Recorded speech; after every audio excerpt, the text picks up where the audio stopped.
Welcome and thank you for listening to the Muses of the Crystal Lotus.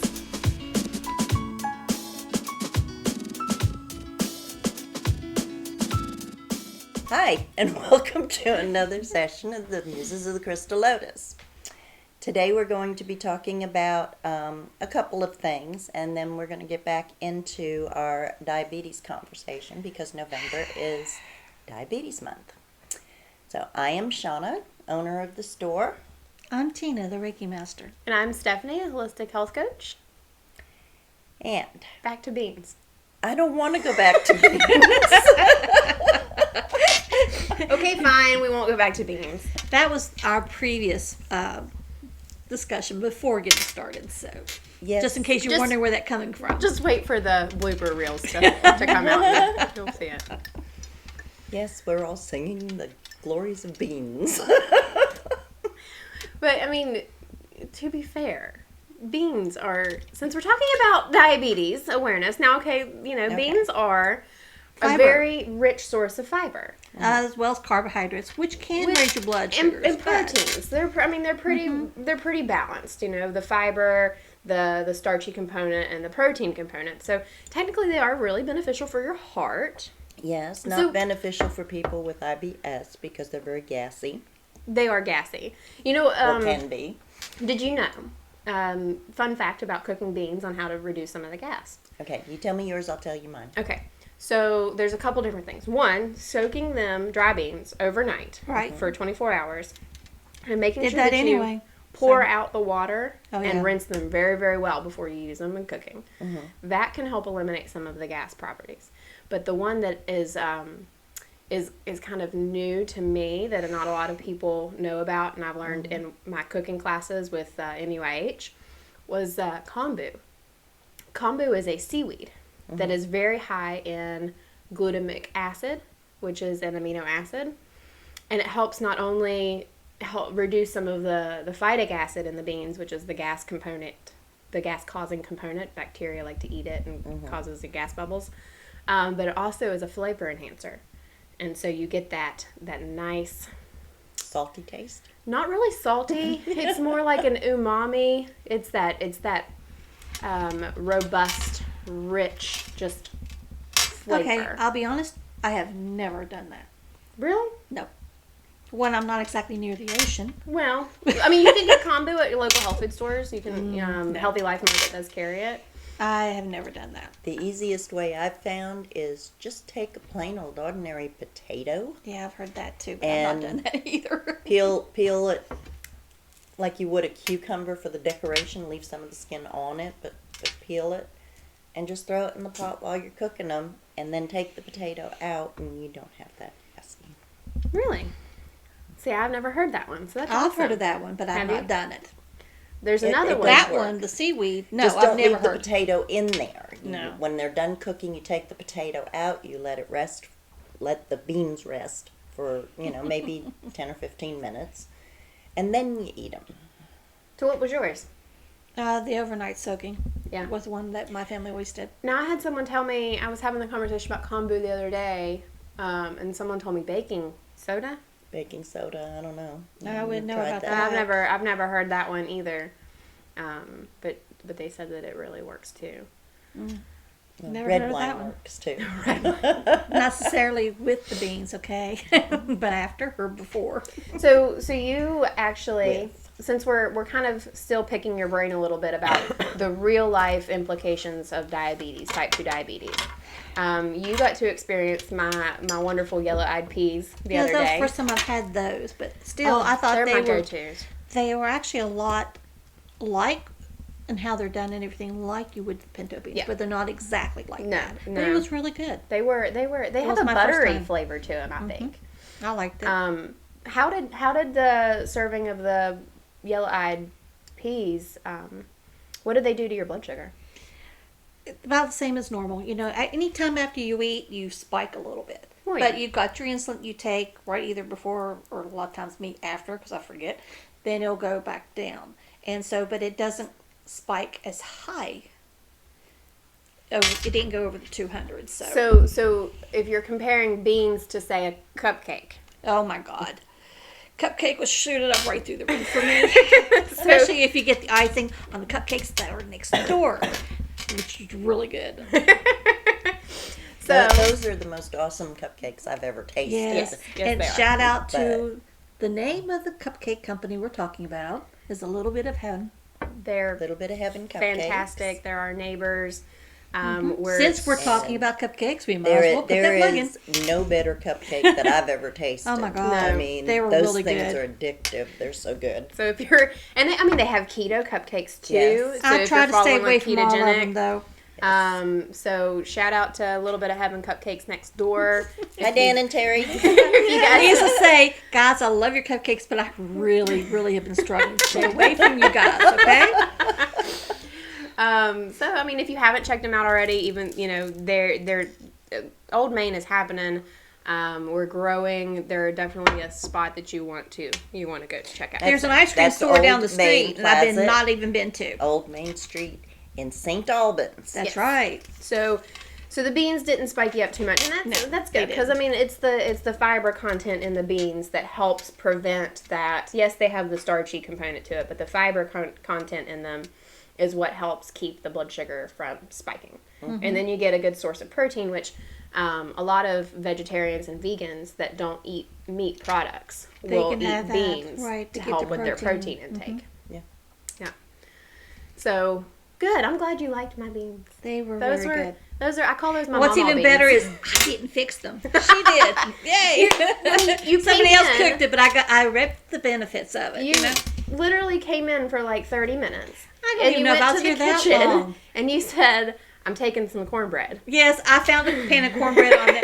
And I thought, And beans. well, no, the she beans didn't were in the even see the refrigerator. beans. The beans No. were in the refrigerator. They were not sitting out there. There was just a pan of cornbread. And I thought, that's what I can do. I could go home and open up a can of beans, and just do that and use cornbread. So I went out and told her that I stole a couple things of cornbread I'm going to use for dinner tonight. She goes, I have beans in there. Yeah. I went, Why don't you just take some of these beans so you don't have to cook beans? And I she said, was like, there's beans? Okay. beans? I turned around and went right back into the kitchen again. got herself a bowl, and then right out the door she went. Two little bowls, because they were two little bowls. So I got two little ones so I could have one regular size bowl, really. So One of the most important things that we do here, at least for us, is eat. is eat.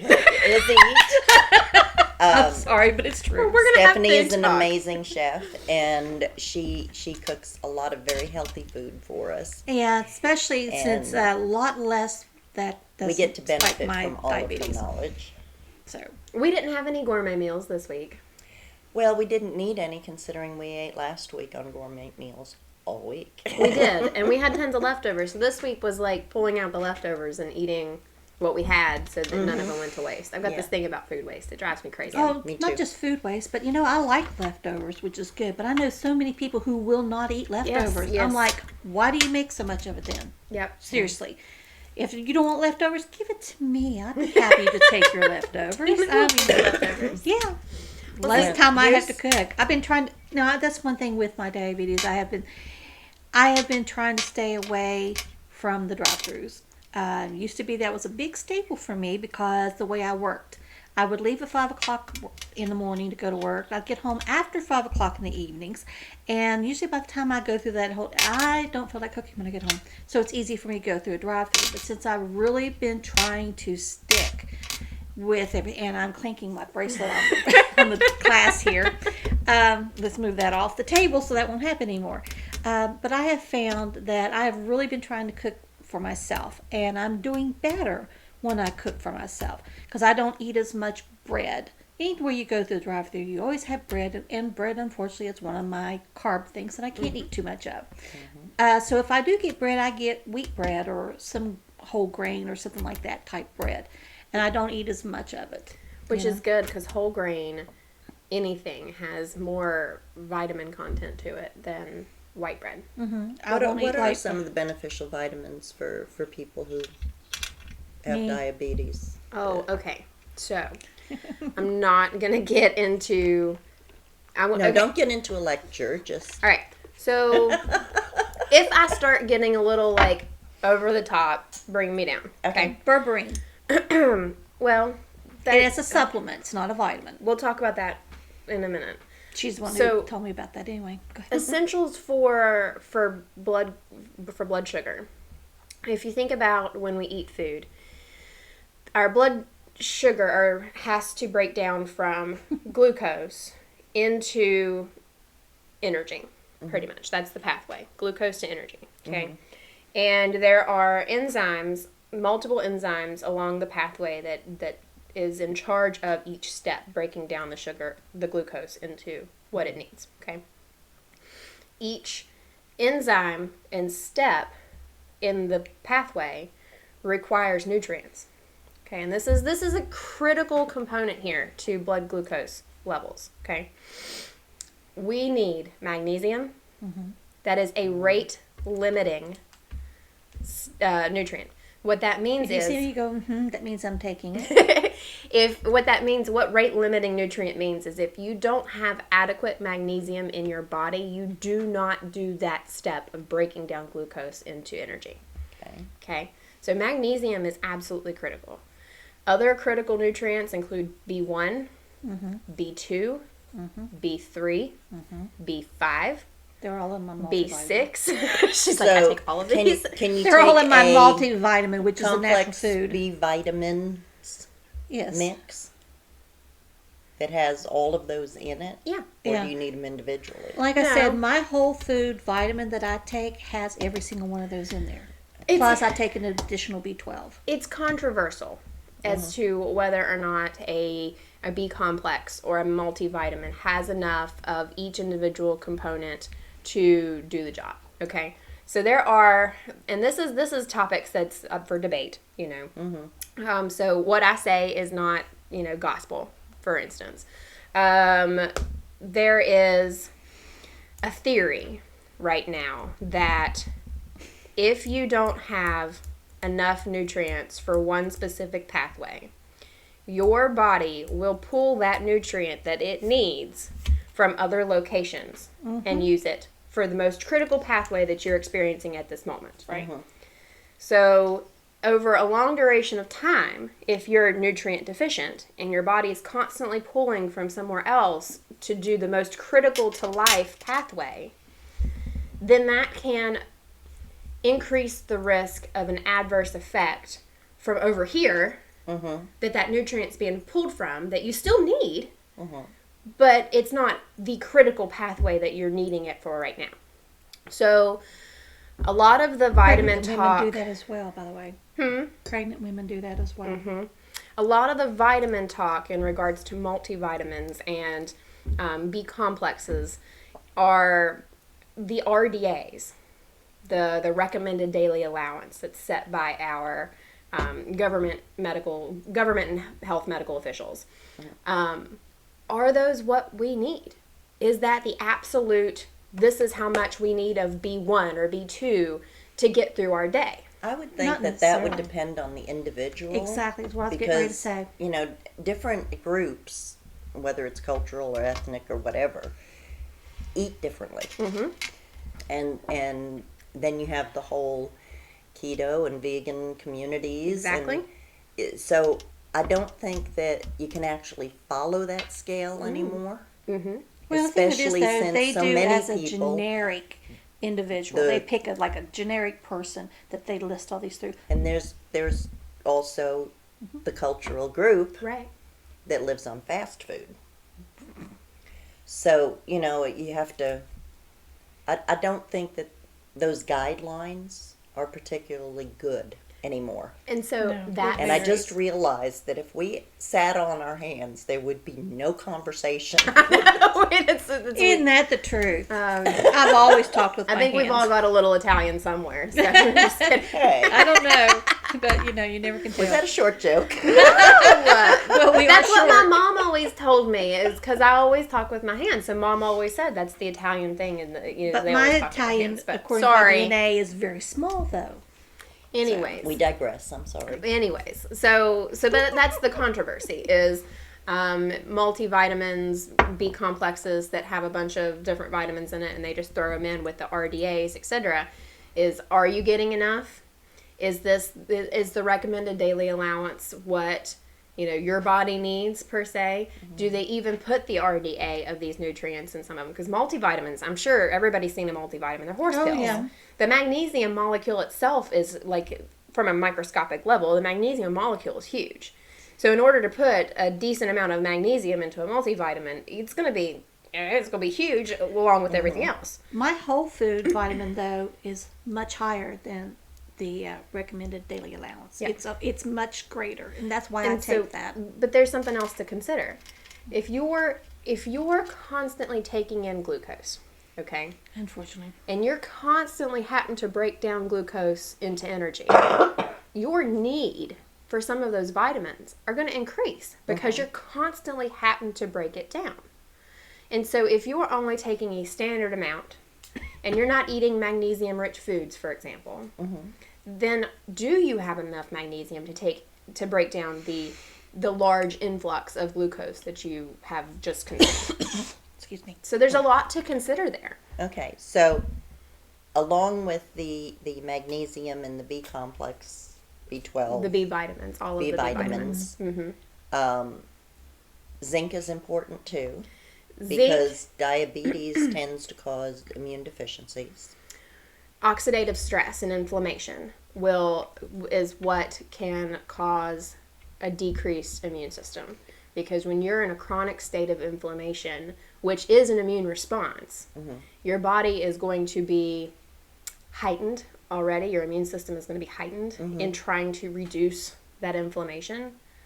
And so when you're chronically inflamed and your immune system is chronically activated, then your ability to fight off infections, bacterial, viral, et cetera, is going to be depleted. Yeah. Because you're already trying to take care of this problem over here. We can't take. See, I'm in that direction. No. It's hard for us to take care of this problem over here. Because she went the other too much direction, going so. on. You know what I mean? So, Yeah. so yeah, I mean, our immune system, whenever someone has like type 2 diabetes, which is why, and this is the only time I'm going to mention it in this podcast series, but that's why things like diabetes is a comorbidity involved with increased risk factors for COVID. It's because your body is already at an immune compromised state. Yeah. Because I struggle. I'll be the first to tell anybody. I have struggled with this for years. And used to be I was able to control it by diet for 11 years, which they tell me is remarkable for most people to be able to do that. But then as I've gotten older, because I found out when I was 37, so that meant I was diabetic before then. Because that's when they told me definitely, but I had been sick for a little while before then, not knowing what was going on. So I turned diabetic younger, somewhere between the age of 24 and 37, I crossed that line. Because I was not diabetic when I was 24, but I had abnormal sugar levels while I was pregnant. So that's why I said I know between 24 and 37. Did you have gestational diabetes when you were pregnant? No, I had abnormal, but I never crossed the line.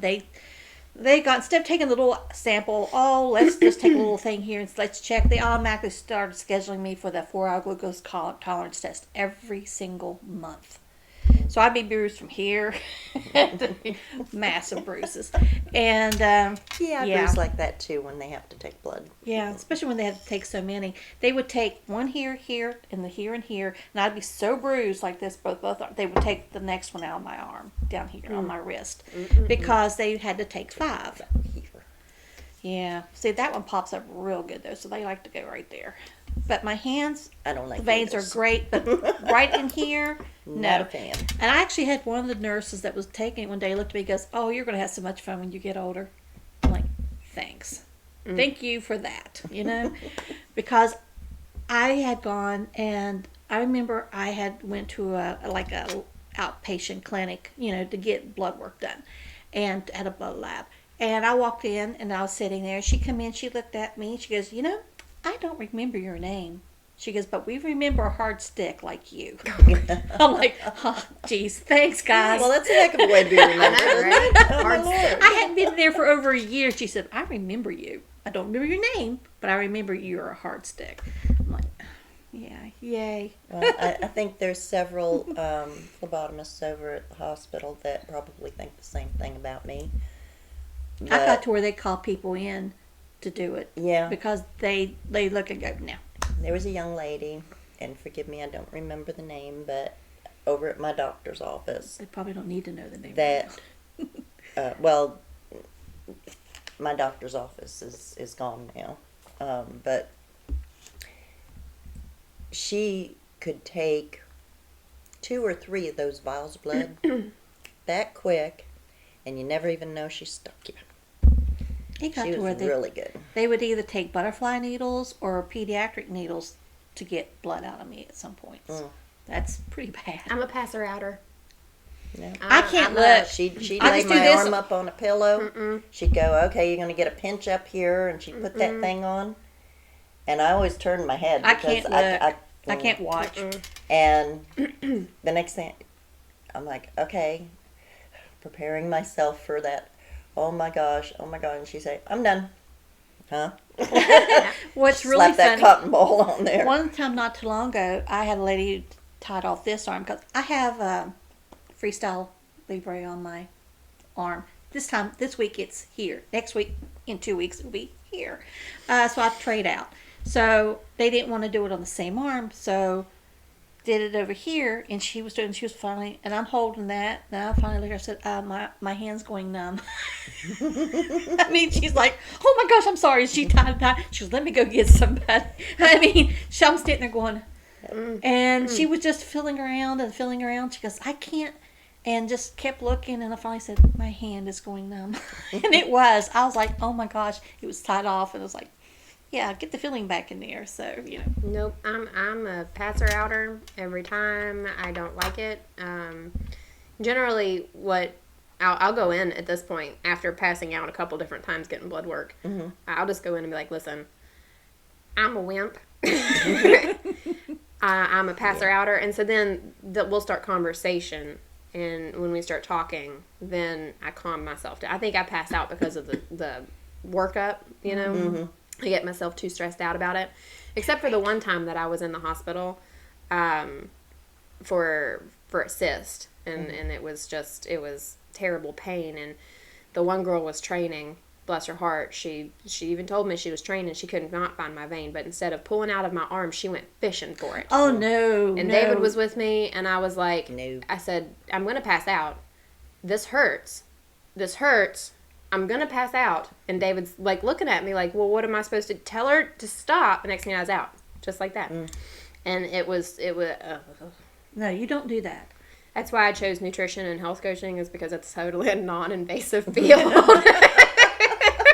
I can't do My son has taken the That's why I training. chose It's not what he does Reiki right now. and crystals is because it's a non-invasive. Yeah. Well, I No. choose Reiki anytime. Of course, these are my students. She's going to take level 2 soon. I'm so excited. Next week, isn't it? Yeah. Well, And you are a in- master now, so. in title we're equals, but in experience, I'm kindergarten. She's college graduate. What do you mean college graduate? I am doctorate. No, I'm kidding. There you go. Yeah, that too. Ooh. How long have you been a Reiki master? I took my very first class in September of 2001.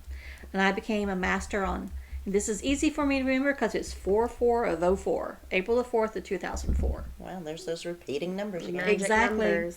4s. So that's the only reason why I remember that date so well. So, and I've been doing it since then. And I So took, 16 years? no, more than that. We're in 2020. Yeah. I'm talking about from the first class. No, I'm talking about how long have you actually been a master? Oh, April of 2004 to April of 2020 would be 16. 16. And so I'm about 16 and a half years now. Was being a master, but I was doing it 3 years before that, learning how to do it. Yeah.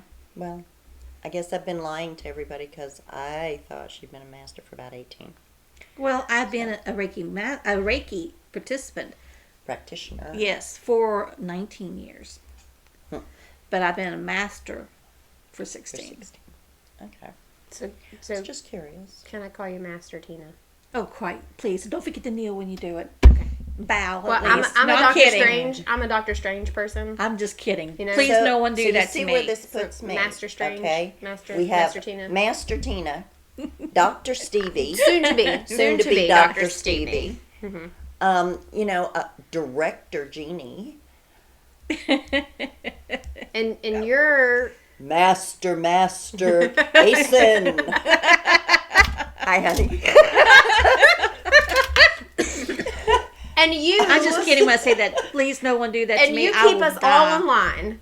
And I'm just, She's got the whip. I'm just the rock. I'm the rock hound. You keep us all in line. So. I can't even keep myself in line. What are you talking about? My favorite saying that somebody said to me one time was, I tell people, thank you for coming to the store. Have a great day. Behave. And they go, oh, behaving is just no fun. And I said, well, I can tell you how to behave. Just behave. That's what I tell them around here. Just behave. I remember once where I worked, they had a diabetic class during lunchtime, and they had this guy come in. He started talking about the different types of foods. He says, okay, we're going to talk about milk. What is milk? And everyone's going, oh, it's a dairy. I said, it's a protein. He looked at me and says, correct. Then he goes on and says, okay, what are beans? And they're going, oh, this. I said, carbohydrate. And he looked at me, he goes, correct. And then he said something else. I think it was what cheese is or something like that. And I said, it's a protein. And everyone else is going dairy. And I'm like, he looked at me, he goes, you're diabetic, aren't you? Yes, I am. He goes, I can tell. He said, because that's what I was getting to, is that people think of food certain ways, but people with diabetes and certain illnesses have to consider them something else. Yes. He goes, and your answers tell me you're diabetic. I'm yeah. Like, yeah. And that's common, when I'm talking to people that are experiencing blood sugar dysregulation, is they've already just kind of wiped normal food categories out of their mind, and they focus more on the what does and does not spike my blood sugar. Okay, so here's a question for you and you. You behave yourself all year round. What do you do when the holidays come up?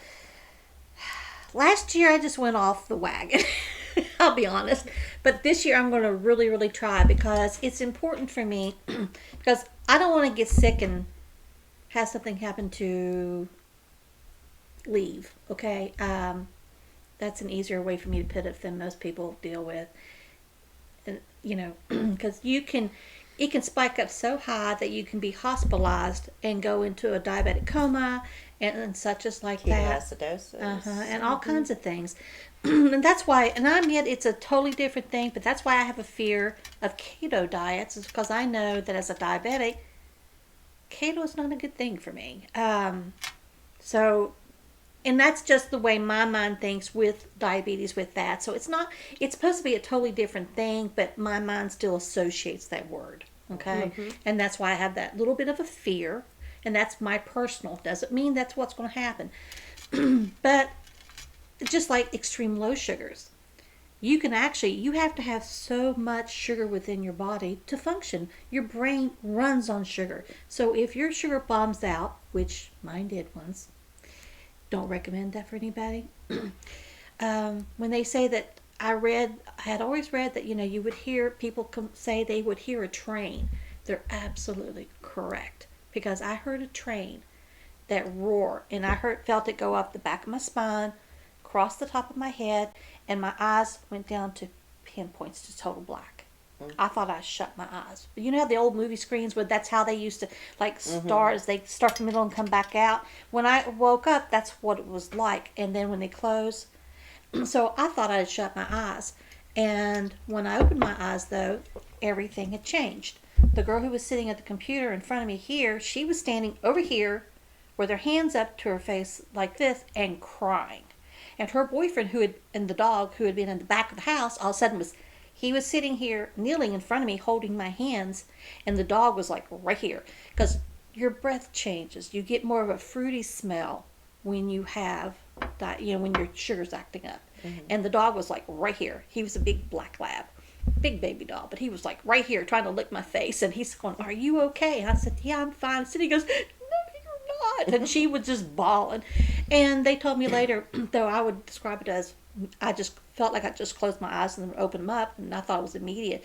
They said I was like that for about anywhere between 5 to 10 minutes, and my eyes never closed. That they said when you look at someone's eyes when they're dead and you have no life in them, she said that's what my eyes looked like. It has scared her to death. And so don't ever let that happen. So because Thanksgiving, you're going to do what? I'm going to do smaller portions, and some foods I'm not going to be allowed to eat. And Christmas, you're going to do what? Oh, shut up. You know I'm going to have to do the exact same thing, okay? I know it. You don't have to emphasize that to me.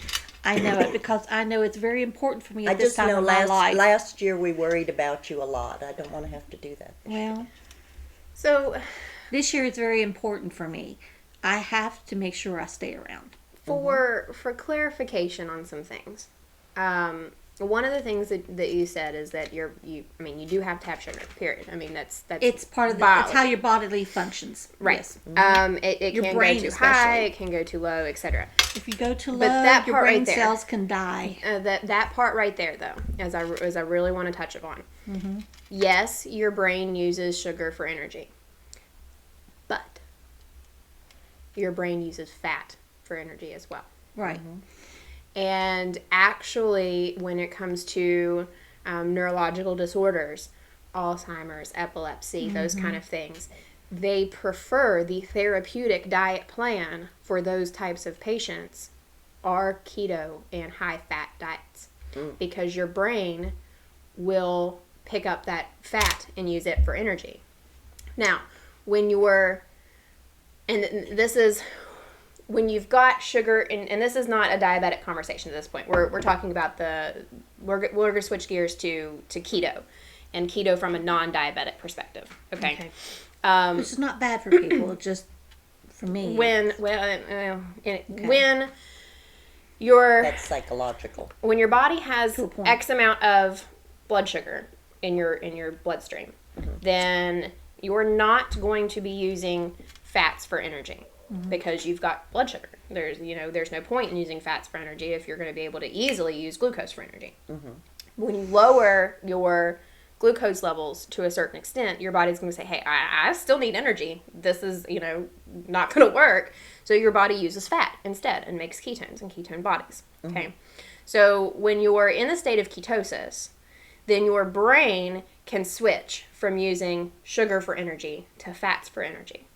And so with Alzheimer's, which is now being kind of categorized as a type 3 diabetes. Really? Because the brain cells become insulin resistant and glucose resistant, that it no longer uses the glucose for energy, which opens the door for the decline in cognitive function, which is why fat then can step in and say, I'm the new energy source.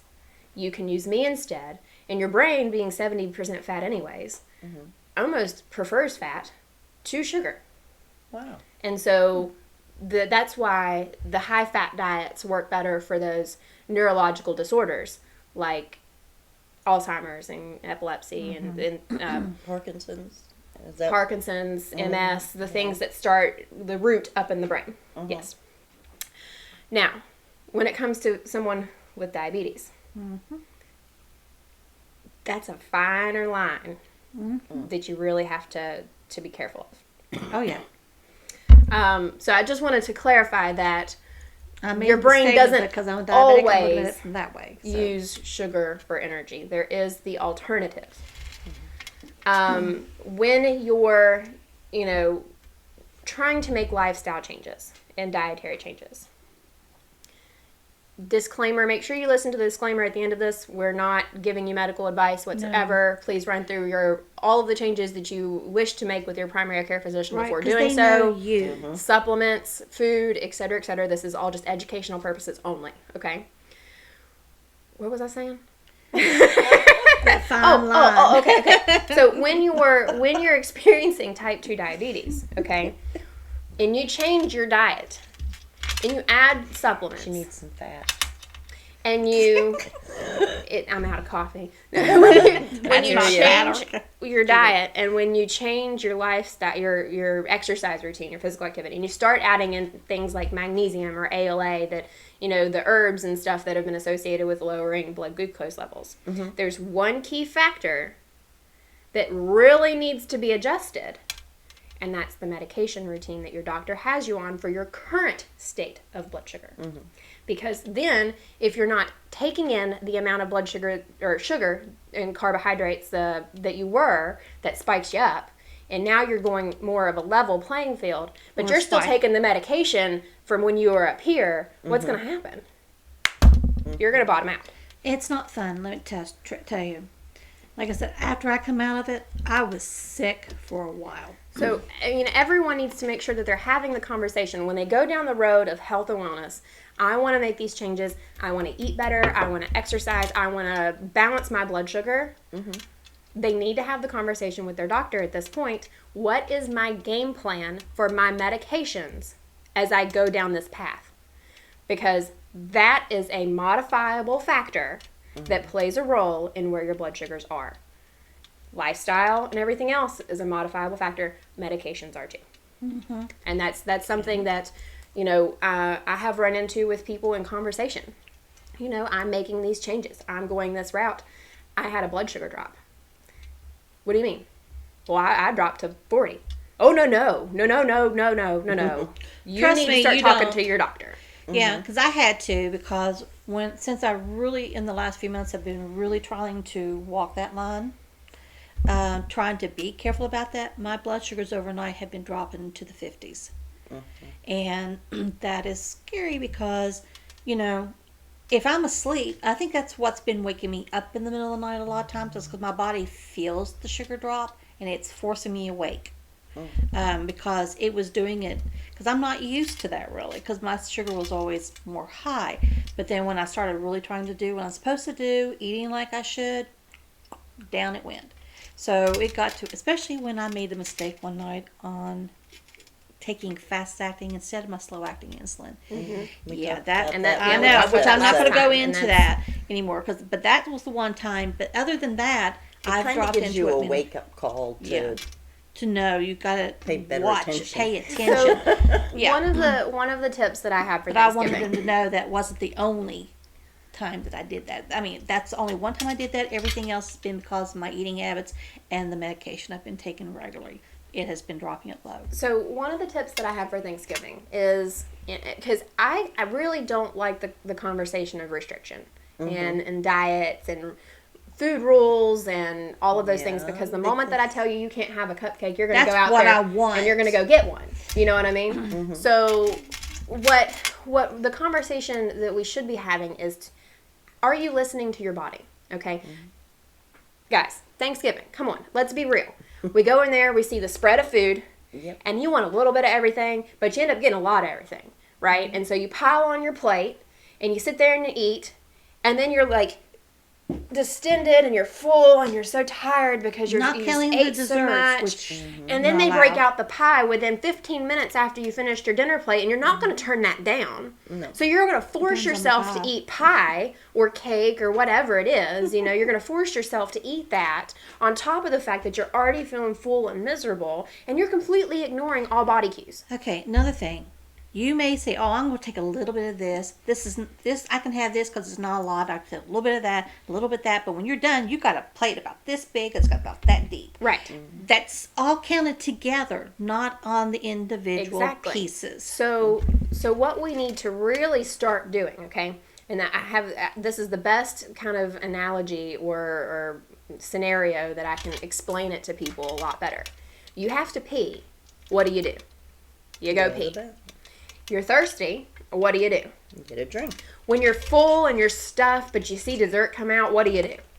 Say, no, thank you. I'll have some in a minute. I'll have some in a few. Or I'll take a piece home with me. I can't. So what we people do, though, I know me, I can't. Is we ignore those body cues. We ignore the sensation of fullness because, one, we don't want food waste. Or 2, I don't like leftovers. Okay, or 3, it's all so delicious, I have to have it all right now. This walks us into mindful eating. Intuitive eating. But this is the problem that I have. When I was brought up, I was told, if it's on your plate, you have to clear your plate. And that right there, and that training is parents, still with me. Don't That is something that I was always told. They would make my plate Soapbox. for me, and it'd be right here, and they said, "Okay, you have to eat. I'm full." No, you have to clean This your plate. is my soapbox to everyone out there. I grew up with that mindset too.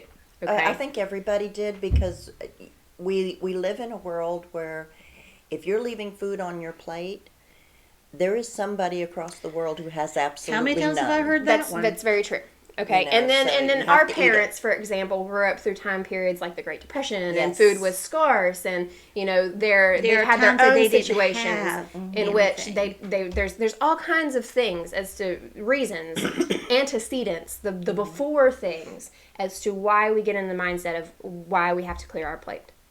But that is one of the psychological worst things that we can do to our children to set them up for overeating in adulthood, is by forcing them to ignore their natural hunger cues and fullness cues. But there's a lot of That's my obese soapbox. children now too Because of that.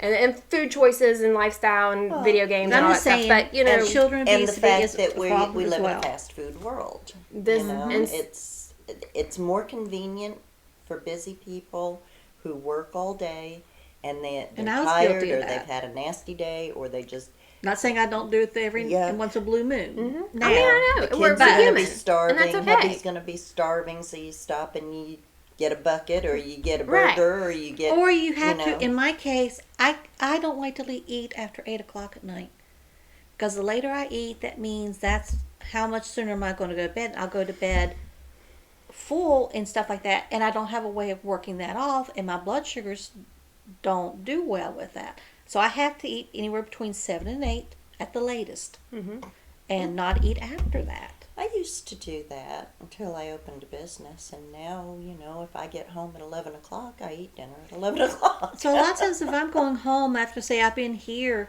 till like 7:30 and I'm on my way home, I know that I hadn't fixed anything for dinner yet. If I do that, it's going to be more like 9:30, 10 o'clock before I eat. Mm-hmm. So I'll go through a drive-through and grab it, but I try to take something that's smaller or least amount that will not raise it as quickly as, say, the huge And- things will. in my brain right now, there are so many rabbit trails of conversation that we can go down, for sure. Well, but how we're long still have we been talking? we're still on diabetes. we're gonna reel it back into to diabetes and blood sugar and the holidays, because that was the Yeah. first one. So there's so much more that we're gonna do on all of these episodes. Like I've already got, my brain is already working, but. Back to the holidays. So the first thing we can do is start honoring that fullness cue. Okay, that Pay is attention And to your don't let body. your family Yes. say, "Here, eat." please social influencing and Run to eating. Trust me. Social influencing and eating is a really big thing. You know, Especially when you have, not in my case, we're all on, my parents are all gone and all that. But, you got the people, the grandparents or the people who's fixed the day. Oh, please eat. Oh, eat, have some more. You've got to be hungry. And just, they're lovingly giving you this. it's They out want of to love. feed It's you. food is a Love. love An expression language. of love. Yes, it is. And that's something that And everyone, I love it too. we need to be having that conversation. That's, conversation is a missing key here. Yes. Hey, Shauna, I know that you love me, and I know that you're trying to make sure I'm well fed and before I leave here, but I promise you I have eaten to where I am full. I am comfortable at this moment. I cannot have anything else. If you want to make me a to-go plate, I'll be glad to take it with me. See? That was Very easy. super easy to do. The thing of it is, though, I do that anyway, and I have it the next day. But that's okay, because But you're I'm not, just saying- you're not taking it in on top of everything Yeah. else you've already taken in. So, yes. I think lifestyle has a lot to do with it, and especially during the holidays, because everybody just gets run ragged during the holidays anyhow. And taking the time when you're eating to put your fork down once in a while Oh, yes. and actually just enjoy the flavors in your Yes. mouth and the conversation and the Yes. company. And, Put down the cell phone, what is turn it? off the TV. It takes 15 minutes for your stomach 15-20. to actually know you're full. Yes. So if you're stopping a little bit in between, you can kind of gauge how full you're getting. And then on top of that is the very first step in the digestive process that we tend to miss. Glass of wine. Oh, sorry. That's the Italian in me. No, not But at it doesn't all. help when our creative expression director It's- makes a wine that's awesome. Yes. Actually, several, but hey. It's chewing. Chewing. When you chew your food, I'm sorry. when you You know how they used to tell you how many times chew your foods? What is it? 20 chew your each bite 20 times Listen, before you the swallow. acids in the wine help with digestion. So if you're drinking wine with your dinner, it's good for you. I mean, not like if you're drinking 90% sugar dessert wine. But you're talking about that real bitter red wine kind of. no, Chianti is a good wine. It's very dry, but it's a good wine. I prefer a sweet wine, I'll be honest. But then I that's do the too. diabetic in me. Okay. I But do too. But chewing is absolutely critical because that is when you start releasing enzymes in your mouth for the digestive process. That is when you start getting the hormones in the rest of your body to say, hey, okay, we're eating. We need to kick on the rest and digest system so that the body can And- start digesting and processing all of the food. Right. And the more that you don't chew, the faster you eat. Like you shovel it in really, really quickly and you don't chew, that's going to end up taxing the rest of your digestive system. You're not going to be breaking down things the right way. And that opens the door for overeating as well. Yes. If you're not a diabetic, it also releases your insulin to offset the sugar rise in the body. Your body who is not a diabetic, your insulin will automatically be released into the body to automatically adjust. So anyone who is not a diabetic will get enough insulin to counteract what they are eating. Diabetics, no. So Okay. so wait a minute. On that note, there are different types of diabetes. There are different Exactly. types of type 2 diabetes, okay? So Yes. even though it's all categorized as type 2 diabetes, there are different types. Is your body producing insulin like it's supposed to? Or are your cells responding to said insulin? This is, sometimes we get into this mindset of, okay, our blood sugar is going up, so therefore you're diabetic and there's no further testing is going to take this stuff. A lot But- of times that's what some doctors do. but- There's an investigative work that needs to be done there. We need to wait a minute. Am I producing insulin or am I not producing insulin? Or is it a cellular problem? Am I not responding to the insulin that my body is producing? And there's one key test that can help with that investigative work that I often see not being done. not being done. There you go. You're like you were stuck there. Yeah, well. So we had this I was conversation recently measuring about my me. words carefully. Well, I'm not going to measure my words. There is a lot going on right now with COVID and flu season coming up and all kinds of other things. But one thing that I have It is getting noticed, and this colder. is not just with myself, but with other people that I talk to, is that doctors are so stressed out because they're taking care of so many people now. Bless their hearts. And they are, and it's Shout out to all the frontliners all and of first you. responders. Thank you for all Thank of the you. things that No you are doubt. doing for our But- medical community, for everyone around. That having been said, there are a lot of doctors that are saying, "Oh, it looks like you have this. Take this pill." I Or, think. take this. I think. I think you might have I this. think. Take this. And they're not doing the Okay. testing to confirm it. Now, Tina, tell us about Lyme disease. Oh, do we want to? I don't know that we want to go to that one. Yes, we do. I don't know that we really want to go into that one. This is How just about an if- example. How about if our watchers want to know more, they can ask, because we are coming close to time, and that is a whole different. That is a Yes. whole different category. Yes. All right. If you want to or know that about could be it, another then issue. send us. Just drop us a Just line. drop us a line if you want to know more about some personal experience on some of the I think scenarios. Yes. Now, when I was first diagnosed with being a diabetic, I had went to this one doctor, and used to be when I would go to have any type of doctor's appointment, I'd do it first thing in the morning, get it out of the way, because especially if you're fasting, that way I could eat after I had the doctor's appointment. It won't be so late. But the one time they made it my appointment later in the day, so that's when, because in the mornings my blood sugars at that time were normal. It was after I ate that it would start raising. So after I had a late morning appointment, that's when they found out that my blood sugar. So the doctor comes in, sits down, open up the file, goes, "Oh, you're diabetic. How tall are you? 5'3"? Okay, you need to be 115 pounds." Excuse me? That was what he told me right off the bat. I needed to lose weight. I'm about the same size now that I was then.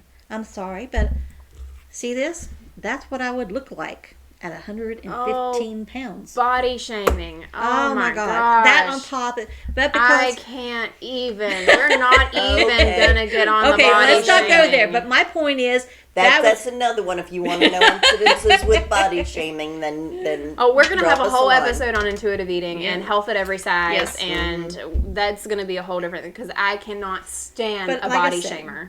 I am the size now that I was then. So that was the first thing he told me. You need to lose weight. So I went to another doctor because I thought that's not going to do me anything. It's about with the other doctor. That's when I was able to do it for 11 years, and then it kept going up and up, and then found out because as I'm getting older, my pancreas is not making as much. My body was always insulin resistant, but as I got older, the less my pancreas is making the insulin. C-peptide. C-peptide. C-peptide. So I would anyway, ask for C-peptide. but that's And have that where conversation everything- with your doctor. I'm just Yep. going to drop that out there. But I'm now going to an endocrinologist, and I am starting that process and trying to really, because I admit to being discouraged. I would be working at it so well, and then I would get discouraged because everything I do would be great until something upsets me or something, and I don't see the progress that I'm making, and I quit.